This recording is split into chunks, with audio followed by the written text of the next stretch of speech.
네, 여러분 안녕하세요. 산림기사 강사 김희성입니다. 자, 오늘 마지막 시간이죠. 오늘 마지막 시간입니다. 벌써 많이 왔어요. 자, 첫 번째 배워볼 것은 이 농약의 독성이고요. 농약의 독성을 나타내는 단위가 뭐냐면은 이 언어가 뭐냐면은 LD50입니다. LD50이라는 말을 써요. LD50 무슨 뜻일까요? 우리가 농약의 독성을 나타낼 때 얘가 독성이 세다, 얘가 독성이 약하다. 대체 무엇을 기준으로 우리가 할까요? 바로 이 LD50을 기준으로 하게 되는데 이게 무슨 뜻이냐면은 자, 50%가 죽는 양입니다. 누가? 바로 실험용 쥐나 토끼가. 이 농약의 독성을 실험하는 데 있어서 우리 인간을 가지고 실험할 수는 없잖아요. 그쵸? 인간을 가지고 뭐 인체 실험을 할 수는 없잖아요. 농약이 얼마나 센지 막 그러다 진짜 사람 죽으면 어떡해요. 그래서 쥐나 토끼를 데리고 와가지고 쥐나 토끼가 50% 이상 죽으면은 농약의 어느 정도 량을 쥐나 토끼가 50% 죽는 정도의 농약의 량이 얼마냐? 그게 이제 LD50입니다. 50%의 실험용 쥐나 토끼가 죽었을 때 그 농약의 량, 요걸 얘기합니다. 요게 LD50이거든요. 요것을 기준으로 농약의 독성을 판단을 하죠. 자, 다음은 제초제 피해입니다. 제초제 피해. 제초제 피해는 굉장히 많이 발생해요. 실제로 많이 발생합니다.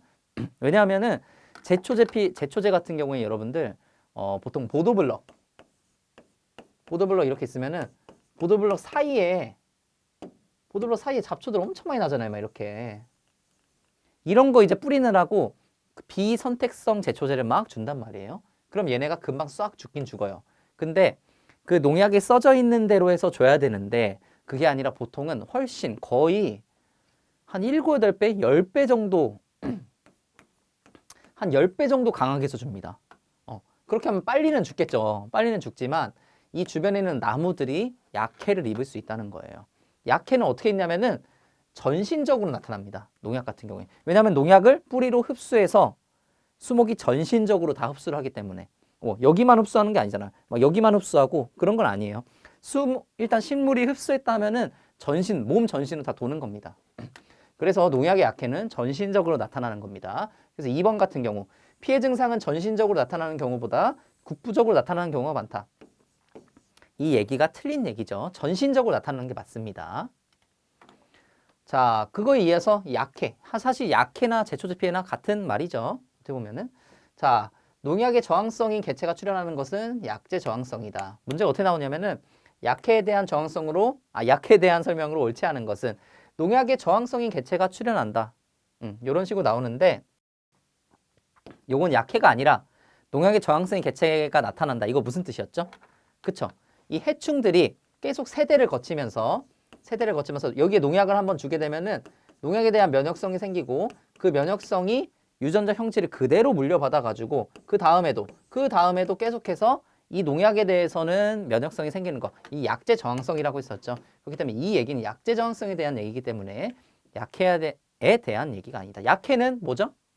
농약에 의한 피해가 아니잖아요. 자, 토양 내에서 월동하는 병원체. 요거는 그냥 외워주십시오. 자, 요겁니다. 자줏빛 날개 무늬병균. 자, 자줏빛 날개 무늬병균 제외하고 이 잣나무 털록병균, 그리고 참나무 시드름병균, 그리고 이 밤나무 줄기마름병균까지 얘네 두 녀석은 잎. 얘는 줄기. 얘가 이제 뿌리입니다. 뿌리.